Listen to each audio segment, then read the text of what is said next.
አምናችሁም በስሙ ሕይወት ይኖራችሁ ዘንድ ይህ ተጽፏል ይላል። ሉቃስ ሲጻፍ ዓላማው ይህ አልነበረም። ዮሐንስ ወንጌል ግን ሲጨርሰው ዓላማው ምንድን ነው ይላል? ክርስቶስ የእግዚአብሔር ልጅ እንደሆነ ታምኑ ዘንድ ነው ዓላማው ይላል። በጥንቃቄ ሲጽፍ የነበረ ሉቃስ ይህን ዓላማ እንዴት ይረሳዋል? የመጀመሪያ ጥያቄያችን በቃ ክርስቶስ የእግዚአብሔር ልጅ እንዲባል አይደል ዓላማው? የወንጌሉ ዓላማ በጥንቃቄ የጻፈው ሉቃስ ይህን ዓላማ እንዴት ነው የሚዘነጋው? አንደኛ ዮሐንስ መልእክት ላይም ተመሳሳይ ነገር ነው። የአንደኛ ዮሐንስ መልእክት ጸሐፊ ምንድን ነው የሚለው? ልጁ ያለው ሕይወት አለው አለ ምዕራፍ 5 ቁጥር 12 ላይ።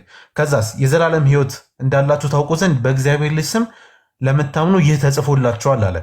በቃ ይህ የመጽሐፍ ዓላማው የእግዚአብሔር ልጅነቱ እንዲታወቅለት ዘንድ ከሆነ እነ ሉቃስ እነ ማቴዎስ የት ሄደው ነው ይህንን ዓላማ ብለው ያልጠቀሱልን? ሌላ ያ ብቻ አይደለም፣ የእግዚአብሔር ልጅ የሌለው ሕይወት የለውም ይላል። ጭራሽ በቃ ኢየሱስ የእግዚአብሔር ልጅ ነው ብሎ ማመንን ሕይወት ከማግኘትና ካለማግኘት ጋር አነጻጽሮ ያስቀምጠዋል። ግን ሉቃስ ሲነግረን ምንድን ነው ያለን? ከመጀመሪያው ተከትዬ በየተራው ልጽፍላችሁ መልካም ሆኖ ታየኝ ነው የሚለው። ዓላማውን ከመጀመሪያው ጀምሮ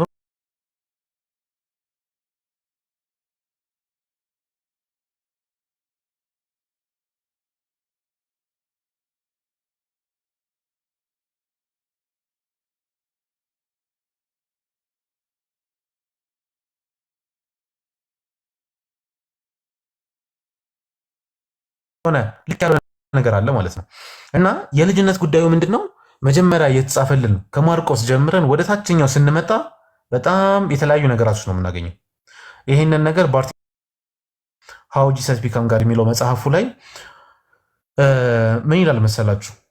ገጽ 83 ላይ ነው። as you have seen the first three gospels ማደሩን ያሳያችሁ ለዚህ ነው። ማቴዎስ የተጻፈው ዘየት ይላል አይደለ? ከ80 እስከ 90 ይል ነበር። ያስታወሳችሁ ወይም ደግሞ ማስታወሻ የያዛችሁ ካላችሁ ወደ ማቴዎስ ስንመጣ ጨመረ፣ ቁጥሩ 32 ገባ። ሉቃስ በጥንቃቄ ጽፎ ያላገኘው ማቴዎስ አገኘና 31 አደረሰው። አያችሁ፣ የኢየሱስ የእግዚአብሔር ልጅነት ከጊዜ ወደ ጊዜ እየጨመረ ነው የሚሄደው። ይሄ ኪቡ የሚባል ሶርስ እንዳለ ነግሬያችኋለሁ። እዛ ላይ 5 ተጠቅሷል። እየጨመረ ነው። በቃ መጀመሪያ 4 ነበር፣ ወደ ኪቡ ስንመጣ 5 ሆነ፣ ወደ ሉቃስ ስንሄድ 6 ሆነ፣ ማቴዎስ ጋር ስንሄድ ስንት ሆነ? 31።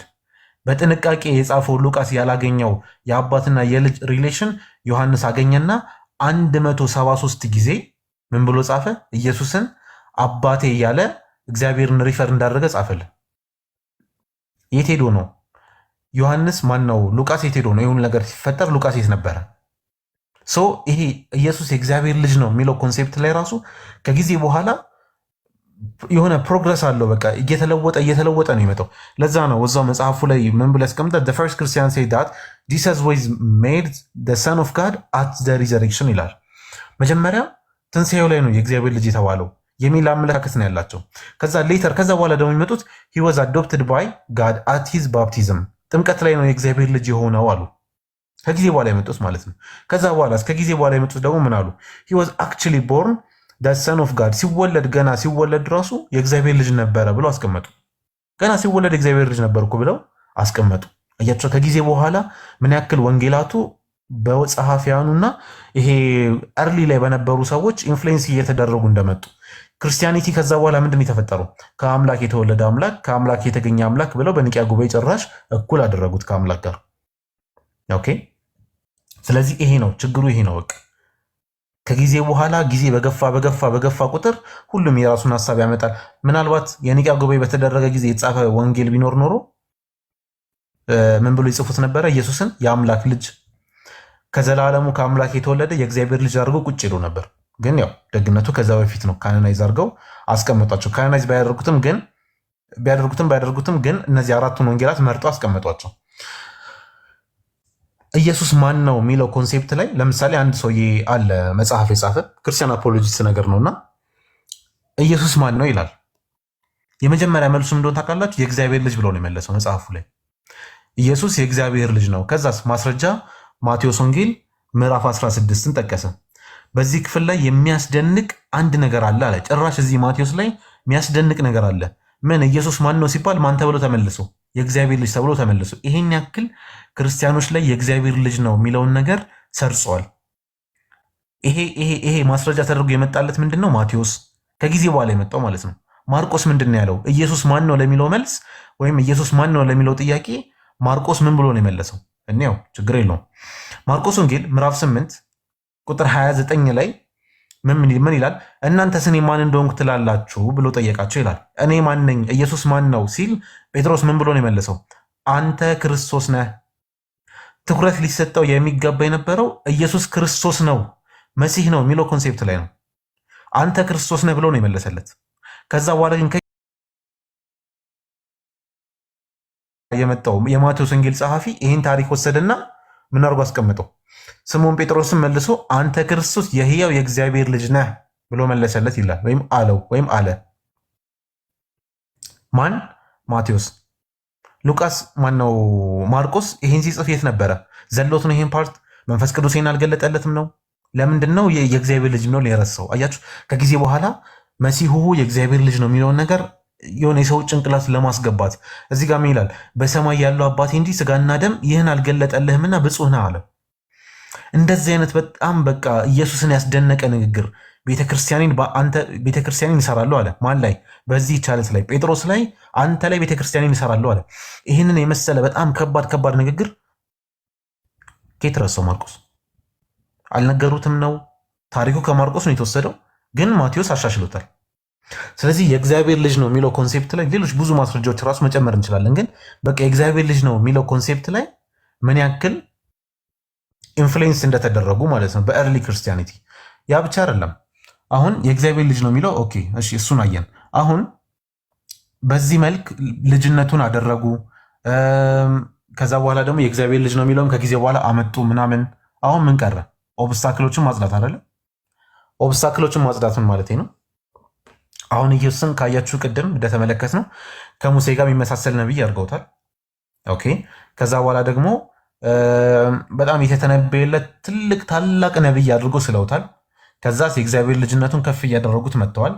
ማቴዎስ የእግዚአብሔር ልጅነቱን ከፍ ካደረገ ማርቆስ ላይ ደግሞ ያሉ የኢየሱስን ክሬዲት ዝቅ የሚያደርጉ አካውንቶችን ወይም ደግሞ የኢየሱስን ምንድን ነው የሚባለው ክሬዲቱን ዝቅ የሚያደርጉ ታሪኮችን እነሱንም ማስተካከል አለበት ማለት ነው። የራሱን ታሪክ ቢውልድ አድርጓል። ከዛ በኋላ የተበላሹ ታሪኮችን ነው የሚያስተካክለው እና የተወሰኑ ላንሳላችሁ፣ 2 ወይ 1 አላርዝሙ። የመጀመሪያው በማርቆስ ወንጌል ላይ ምን የሚል ታሪክ እናገኛለን መሰላችሁ? ኢየሱስ ከቢታንያ ሲመጣ ይራብና ከዛ የሆነች በለስ ያይና ከዛች በለስ ላይ መብላት ይፈልጋል እና ታሪኩ እንደዚህ ነው። በማግስቱም ከቢታንያ ሲወጡ ተራበ ይላል የማርቆስ ወንጌል ምዕራፍ 11 ከቁጥር 12 ጀምሮ። በማግስቱም ከቢታንያ ሲወጡ ተራበ። ቅጠልም ያላት በለስ ከሩቅ አይቶ ምናልባት አንዳች ይገኝባት እንደሆነ ብሎ መጣ ይላል። አስምሩልኝ። ወደ በለሲቱ የቀረበው በጥርጣሬ ነው። ምን በሚል ጥርጣሬ? እንደው ምናልባት አንዳች ይገኝባት ይሆን ብሎ መጣ።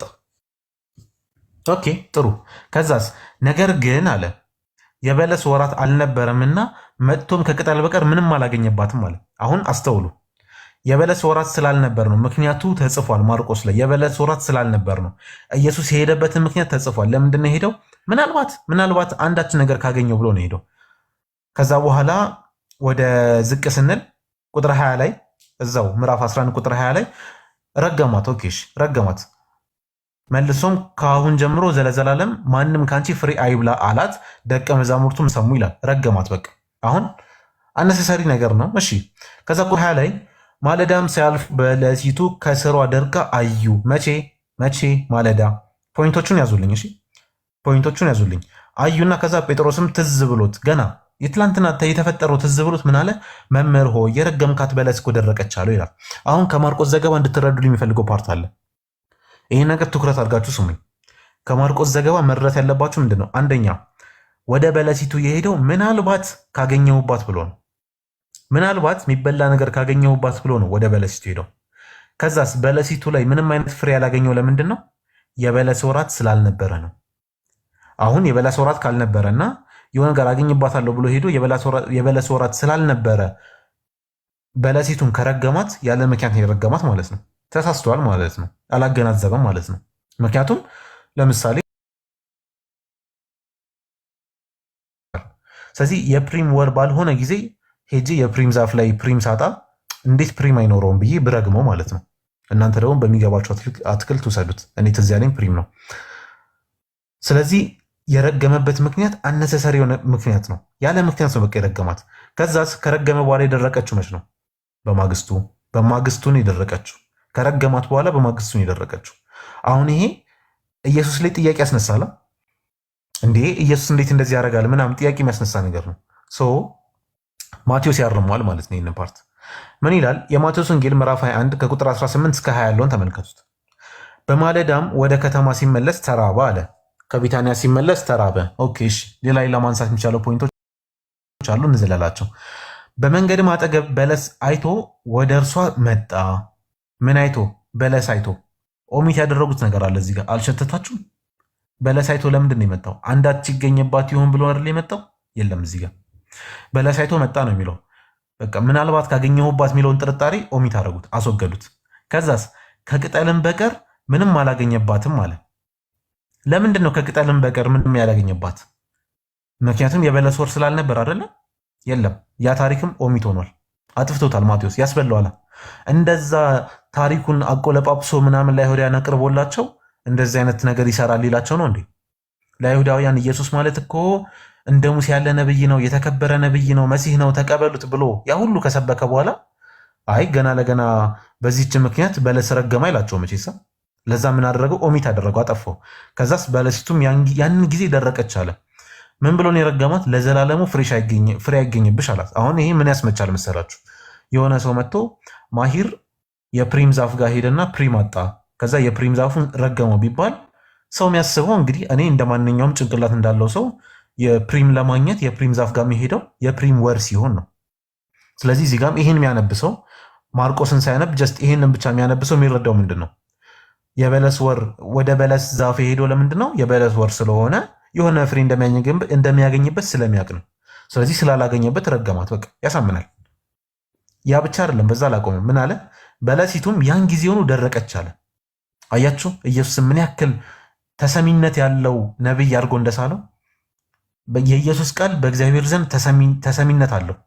እንደረገማት ወዲያውኑ ደረቀች። ከዛ ደቀ መዛሙርቱም ይሄን አይተው በለሲቱ ያንኑ ጊዜ እንዴት ደረቀች ብለው ተደነቁ ይላል። አያችሁ ለአይሁዳውያን ምን አይነት ኢየሱስ አድርጎ እንደሳለላቸው፣ በጣም ተሰሚነት ያለው ኦኬ። ሲራገም በቃ ወዲያውኑ እግዚአብሔር ሰምቶት የሚያደርቅለት አድርጎ ሳለላቸው። ማቴዎስ ጋር ምን ተፈጠረ? ማቴዎስ ጋር ምን ተፈጠረ? ምናልባት ካገኘሁባት ብሎ አልነበረ ሄደው ማርቆስ ጋር ምናልባት አንዲት ፍሬ እንኳን ካገኘሁባት ብሎ ነበር ሄደው አስወጥቶ እሱን። ምክንያቱም ኢየሱስን ዝቅ ያደርግበታል። እንደዛ የካበላቸውን ኢየሱስ ዝቅ ያደርግበታል፣ አስወጥቶ እሱን። የበለስ ወራት አልነበረም እዛ ላይ ቅጠል ብቻ ያገኘው ለምንድን ነው? የበለስ ወራት ስላልነበር ነው። ይህንም ታሪክ አስወጣው። ኦኬ ያለ ምክንያት ረግሟታል የሚለውንም ኮንሴፕቱን አስወጣው። ከዛስ በማግስቱን የደረቀችው የሚለውንም ሐሳብ አስወጣ ማቴዎስ። ይሄ ሁሉ አስወጣና ምን ጨመረ እሱ? ወሩ የበለስ ሊሆንም እንደሚችል የሆነ የበለስ ወር ሊሆን እንደሚችል የሆነ እንደዚህ አይነት ጥርጣሬ እንዲኖር የሚያደርግ ነገር ጨመረ። ከዛስ በለሲቱ ወዲያውኑ ደረቀች አለ። ስለዚህ ኢየሱስ ተሰሚነት ያለው አካል ነው ብሎ ሳለላቸው ማለት ነው። በቃ ፕሮብለም ሶልቭ አደረገው ፕሮብለሙ። እዚህ ጋር ምናልባት አንዳች ይገኝባት ይሆን ብለው ነበር የመጣው፣ ኦሚቶ ተደርጓል፣ አልተጻፈም፣ እዚህ ጋር ተቀንሷል። ነገር ግን የበለስ ወራት አልነበረምና ይላል። የበለስ ወር ስላልነበር ነው ምንም ያላገኘባት። እዚህ ጋር የለም፣ ኦሚት አድርጎታል። ከቅጠል ብቻ በቀር ምንም አላገኝም ብሎ ዘለለው። ስለዚህ ማቴዎስ በቃ በጣም ረጋ ብሎ ቺል እያደረገ የሚፈልገውን ሐሳብ አስተላለፈ ማለት ነው። የሚፈልገውን ኢየሱስ ሰጣቸው። እንደዚህ የካበውን ኢየሱስ ማርቆስ ላይ የሆነ ዲፌክት ምናምን ያለበትን ፓርት አስወጣው፣ ኦብስታክሎቹን አስወገደና በቃ ጽድት አድርጎ በጣም ተሰሚነት ያለው ምናምን አድርጎ አቀረበላቸው። አንደኛው ታሪክ ይሄ ነው። አሁን ይህን ታሪክ አይተን የምንረዳው ምንድን ነው? የማቴዎስን ታሪክ አይተን ኢየሱስ በጣም ኖርማል ሰው ነበር፣ እንደውም ተሰሚነት ያለው ጸሎቱ ተሰሚነት ያለው ሰው ነበር። ማርቆስ ጋር ግን ስንመጣ ጥያቄ ነው የምናነሳው። እንዴ እንላለን፣ እንዴት እንደዚህ ይሆናል እንላለን አይደል? ማርቆስ ጋር ስንመጣ ያንን እንዴታነትን ማቴዎስ ያጠፋዋል። አንድ ታሪክ ብቻ አይደለም፣ በጣም ብዙ ናቸው። ግን እሺ ሁለት ላንሳላችሁና ይብቃን። ሁለት ላንሳላችሁና ሰዓቱም ስለሄደ ይብቃን። ሁለተኛው እዚህ ጋር ደግሞ ምን መሰላችሁ እየተካሄደ ያለው ምን ነበር መሰላችሁ? ኢየሱስ ወደ ከተማው ይመጣና ወደ ከተማው ሲመጣ በር ላይ አንድ ሰውዬ ይቀበለዋል። አንድ መኮንን ይቀበሉና ልጄ ታማለች፣ ልጄን አድንልኝ ብሎ ሲጠይቀው እሺ ወደ እሷ ውሰደኝ ይለዋል። ወደ እሷ ሲወስደው መንገዳቸው ላይ የሆነችን ሴት ያገኛል እና ከዛች ሴት ጋር በተያያዘ ማርቆስም ታሪኩን ጽፏል፣ ማቴዎስም ታሪኩን ጽፏል። መጀመሪያ የማርቆስን ታሪክ በደንብ አብላልተን እንየው። ማርቆስ ምን አይነት ታሪክ ነው የጻፈው ከዚህ ጋር በተያያዘ? እሺ ሙሉ ታሪኩን ግቡና አንብቡት። ከ25ም ከፍ ብሎ ነው የሚጀምረው። ግቡና አንብቡት። ግን መንገድ ላይ በቃ ያ መኮንን አግኝቶት ወደ ቤቱ እየወሰደው መንገድ ላይ ከ12 ዓመትም ጀምሮ ደም የሚፈሳት ሴት ነበረች አለ። ከዛቺ ደም የሚፈሳት ሴት ከብዙ ባለመድኃኒቶችም ብዙ ተሰቃየች፣ ገንዘቧን ሁሉ አጠፋች፣ ምንም መድኃኒት አላገኘችም። ከዛ የኢየሱስንም ወሬ ሰምታ ወደዛ እንደመጣ ሰማች፣ ስለሱም ሰማች። ከዛስ ከበስተኋላው በሰዎች መካከል መታ ልብሱን ዳሰሰች ይላል። ለምንድነው ልብሱን የዳሰሰችው? ልብሱን ብቻ የዳሰስኩ እንደሆነ እድናለሁ ብላለችና። ስለ ኢየሱስ የሰማችው ነገር አለ። ስለ ኢየሱስ የሰማችው ነገር አለ። ከዛ ደግሞ ልብሱን ከዳሰስኩኝ እድናለሁ ብላ አስባለች። ለዛ ሄደችና ልብሱን ዳሰሰችው ማለት ነው። ከዚያ ቁጥር 30 ላይ ወዲያውም ኢየሱስ ከእርሱ ኃይል እንደወጣ በገዛ ራሱ አውቆ ይላል። ኢየሱስ ከሱ ኃይል እንደወጣ አወቀ። አሁን እዚህ ጋር ራሱ ችግር ተፈጥሯል። ኢየሱስ የራሱን ኃይል ኮንትሮል አላደረገውም። ገና ለገና እሷ ስለፈለገች መጣችና ወሰደች ኃይል። ኃይሉ ከተወሰደ በኋላ ነው ኢየሱስ ያወቀው። ከሱ ኃይል እንደወጣ ያወቀው ኃይሉ ከተወሰደ በኋላ ነው። ይሄን ፊክስ ያደርገዋል ማቴዎስ። ችግር የለውም አያሳስባችሁ። ማቴዎስ ፊክስ ያደርገዋል፣ እንመጣበታለን። ከዛ በህዝብ መካከል ዘወር ብሎ ልብሴን የዳሰሰ ማን ነው አለ ይላል። ማን እንደነካው ራሱ አላወቀ። ልብሱ ተነካ፣ ተወሰደ። ማን እንደነካው ግን አላወቀ። ከዛ ዞሮ ምን አለ? ልብሴ ማን የነካው ሲል ደቀ መዛሙርቱ ምን አሉት? ህዝብ ሲጋፋ እያየህ ማን ዳሰሰኝ ትላለህን አሉት። እንዴ የሀገር ህዝብ እኮ ነው ያለው፣ ማን ተጋፋኝ እንዴት ትላለህ ብለው እንትን አሉት፣ ነገሩት። ወይም ደግሞ በቃ እንደዚህ አትበል እንጂ ብዙ ሰው ነው ያለው፣ ማንም ሊነካ ይችላል ምናም ብለው መለሱት። ከዛ በኋላ ሴቲቱ ግን የተደረገላትን ስላወቀች እየፈራች እየተንቀጠቀጠችን መታ በፊቱ ተደፋች፣ እውነቱንም ነገረችው። እርሱም ልጄ ሆይ እምነትሽ አድኖሻል፣ በሰላም ሂጂ አላት ይላል። ሰው ምንድነው የመጣችው? የተደረገላትን ስላወቀች ነው። ምንድነው የተደረገላት? እሱን ነክታ ድናለች። ያ በቃ መዳንን እንዳገኘች ስላወቀች ምን አደረገች? መጣችና እንትን አለችው፣ በቃ አመሰገነችው ምናምን። እሱም በቃ እምነትሽ አድኖሻል አላት። እና ቅድም ያየነው እዚህ ቁጥር 32 ላይ ይህም ያደረገችውን ለማየት ዘወር ብሎ ይመለከት ነበር አለ። ማን እንደሆነ አላወቀም። እና አዲስ መደበኛ ላይ ምን ብሎ ነው የሚያስቀምጠው? እርሱም ይህን ያደረገው ማን እንደሆነ ለማየት ዘወር ብሎ ተመለከተ። በቃ ማን እንደሆነ ይፈልግ ነበር። እና አሁንም ከማርቆስ ወንጌል ምን መያዝ አለባችሁ? ልብ አድርጉ። ከማርቆስ ወንጌል ምንረዳው አሁን ከነበብ ነው ምንረዳው ምንድን ነው? የመጀመሪያው ማን እንደዳሰሰው አላወቅም። እውቀቱ ላይ ጥያቄ ያስነሳል። ማን እንደዳሰሰው አላወቅም። አንድ ሁለተኛ ኃይል ከሱ ወጥቷል። ኃይሉን ኮንትሮል አላደረገም። እሱ ሳያውቅ ኃይል ወጥቷል ከሱ። የዳነችውን በዛ ምክንያት ነው። አልጻፍኩላችሁም እዚህ ጋር ግን ይሄን ሐሳቡን ያዙት፣ በኋላ እንመጣበታለን። ማቴዎስ ፊክስ ያደረገው። ሌላስ ማን እንደሆነ ስላላወቀ ዞር ብሎ ይፈልግ ነበር፣ ዞር ብሎ እያየ ነበር። ሌላስ ሴትዮዋ ወደፊቱ የመጣችው ለምንድን ነው? ወደ እሱ የመጣችው ተመልሳ የተደረገላትን ነገር ስላወቀች፣ በቃ ስለዳነች፣ ይሄ ነገር ስለተደረገላት ወደ ኢየሱስ መጣች፣ ወደፊቱ ቀረበች። ይሄን ምክንያት በቃ እንይዛለን አይደለ? ኦኬ። አሁን ሉቃስ ደግሞ ይመጣል። ሉቃስ ይመጣና ተመሳሳይ ታሪክ ይዘግባል። በትንሹ ለወጥ ያደርገዋል። ከ12 ዓመት ጀምሮ ደም የሚፈሳት ሴት ነበረች ምናምን መጣች። ከዛስ ከኋላው ቀርባ የልብሱን ጫፍ ዳሰሰች። ከዛ የደሟ ፈሳሽ በዚያን ጊዜ ቆመ፣ ዳነች ማለት ነው። ኢየሱስም የዳሰሰኝ ማን ነው አለ ይላል። እዚህ ጋር ትንሽ ያወሳስበዋል። የዳሰሰኝ ማን ነው አለ። ሁሉም በካዱ ጊዜ ጴጥሮስና ከሱ ጋር የነበሩት ምን አሉ? አቤቱ ሕዝብ ያጨናንቁሃልና ይጋፉህማል፣ የዳሰሰኝ ማን ነው ትላለህን አሉት። ይኸውላችሁ ቆይ አዲስ መደበኛ ግልጽ ያደርገዋል። አዲስ መደበኛ ምንድን ነው ያለው? ማን የነካኝ ሲል ጠየቀ ኢየሱስ። አላወቀ ማን እንደነካው እና ጠየቀ። ማን የነካኝ ሲል ሁሉም እኛ አልነካንህም አሉ። ሁሉም ምን አሉ? እኛ አልነካንህም እያሉ ራሳቸውን አነጹ። ከዛ ጴጥሮስ ይህን ሲያይ መምህር ሆይ አለ። በጣም ጥያቄ የተፈጠረበት። ህዝቡ እየተጋፋ ሲከተል እያየ ማን ነው የነካኝ ትላለህ እንዲ አለው። ህዝቡ እየተጋፋ እየተከተለህ ነው፣ ማንም ሊነካ ይችላል። ማን የነካኝ ትላለህ አለ። ኦኬ በቃ የኢየሱስን እውቀት እዚህ ጋር ዝቅ ያደርገዋል፣ በደንብ ዝቅ ያደርገዋል ከማርቆስ የበለጠ። ግን ሉቃስ ደግሞ የሆነች ፊክስ የሚያደርጋት ፖይንት አለች። ምንድን ነው? ኢየሱስ አንድ ሰው ዳሰኛል፣ ኃይል ከኔ እንደወጣ እኔ ያውቃለሁና አለ። ከዛ ሴቲቱም አለች አለ ሴቲቱም እንዳልተሰወረች ባየች ጊዜ እየተንቀጠቀጠች መታ በፊቱ ተደፋች ይላል። ቅድም ሴቲቱ የመጣችው የተደረገላትን ስላወቀች ነው። አሁን ግን አያችሁ ኢየሱስ በጣም አዋቂ ነው። የሆነ ሆኗል፣ ግን ከሱ እንደማትሰወር ታውቃለች። አያችሁ ምን ሚል መልእክት እያስተላለፈ ነው ሉቃስ?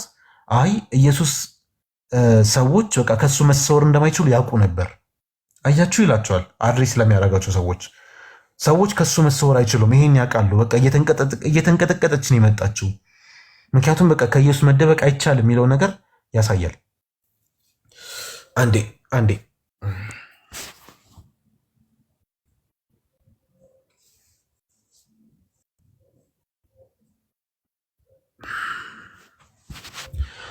እሺ ሴቲቱ ምንድን ነው እንዳልተሰወረች ባየች ጊዜ ይላል። የሉቃስን ዘገባ ጠቅለል ስናደርገው ምንድን ነው የመጀመሪያ ማን እንዳሰው አላወቀም። ይህን የባሰ አወሳስቦ ነው ያመጣው። ኢየሱስ ዞሮ ሲጠይቅ ነበር ማን ነካኝ ሲል እኔ አይደለሁም እያሉ ነበር። ከዛስ አጠገቡ ያሉት ማለትም በኢየሱስ አጠገብ ያሉት አይደለንም ብለው ይክዱ ነበር። ይህን ሀሳብ የባሰ ኢየሱስን ዝቅ የሚያደርገው ሀሳብ ነው። ክሬዲቱን የሚያወርድ ሀሳብ ነው። ግን አንድ ፊክስ ያደርጋት ፖይንት ምን አለች? እንደሚያውቅ ስላወቀችን የመጣችው የሚለውን ፓርት አስተካከለው። በቃ ኢየሱስ ያውቃል፣ ማወቁ አይቀርም፣ ያውቅብኛል። ለምን? መሲህ ነው፣ ነብይ ነው፣ የተከበረ ትልቅ ነብይ ስለሆነ እንዴት ከነብይ ልደበቅ እችላለሁ? ያውቅብኛል የሚለውን ነገር ስላወቀችን የመጣችው ይላል። የቅድም የሉቃስ ላይ ግን ካየነው የተደረገላችን ስላወቀችን የመጣችው የተደረገላትን ስላወቀች ጥሩ ነገር አድርጎላታል፣ ፈውሷታል። ያንን ነገር ስላወቀችን የመጣችው ሁለት የሚቃረኑ ሀሳቦች ማለት ነው። ኦኬ አሁን ወደ ማቴዎስ እንምጣ። ቅድም እንደዚህ ይህ ሁሉ ተደርድሮ የምናየውን ሀሳብ እዚህ ጋር ይህ ሁሉ ተደርድሮ የምናየውን ሀሳብ ማቴዎስ መጣና ምን አደረገ? ቀንጨብ አድርጎ ቁጭ አደረገ። በቃ ምክንያቱም ካረዘመው ሊበላሽ ነው ነገር። ምን አለ? እነሆ 12 ዓመት ጀምሮ ደም የሚፈሳት ሴት ነበረች ምናምን። እሺ በልቧ ምን ብላ አሰበች? ልብሱን ብቻ የዳሰስኩ እንደሆነ አለች። ማቴዎስ ወንጌል ምዕራፍ 9 ቁጥር 20 ላይ ልብሱን ብቻ የዳሰስኩ እንደሆነ እድናለው ትል ነበርና ምን አደረገች? ዳሰሰችው ማለት ነው። ይኸው የሚፈስባት ሴት በኋላው ቀርባ የልብሱን ጫፍ ዳሰሰች። ለምን? ልብሱን ብቻ የዳሰስኩ እንደሆነ እድናለው ትል ነበርና አለ። ኦኬ ግን የዳነችው ለምንድን ነው ሲል ኢየሱስም ዞር ብሎ አያት። አያችሁ ገና ስዳሰሰው አልፈለጋትም። መፈለግ ቅድም ማርቆስና ማቴዎስ ላይ ያየነው ማን ነው እያሉ መጠየቅ ማርቆስና ሉቃስ ላይ ያየነው። የሐዋርያቱ መገረምና አረ ብዱስ ይነካል ምናምን የለም። እንደዚህ አይነት ምንም ታሪክ የለም። ኢየሱስ ዞር ብሎ ነው ያያት። በቃ ዳሰሰችው፣ ዞር ብሎ አያት። ከዛስ ልጄ ሆይ አይዞሽ እምነትሽ አድኖሻል አላት። ስለ ዳሰሰችው ዳነች የሚል ነገር አለ? የለም። ቅድም እዚህ ጋር ከተመለከት ነው ምን ነበር የሚለው ሉቃስ ላይ በኋላም ቀርባ የልብሱን ጫፍ ዳሰሰች ይላል። የደሟን ፈሳሽ በዚያ ጊዜ ቆመ። ስለ ዳሰሰችው ነበር የዳነችው። ያ ማለት እንዴት ነው? ኢየሱስ እሱ ሳያውቀው አውት ኦፍ ሂስ ኮንትሮል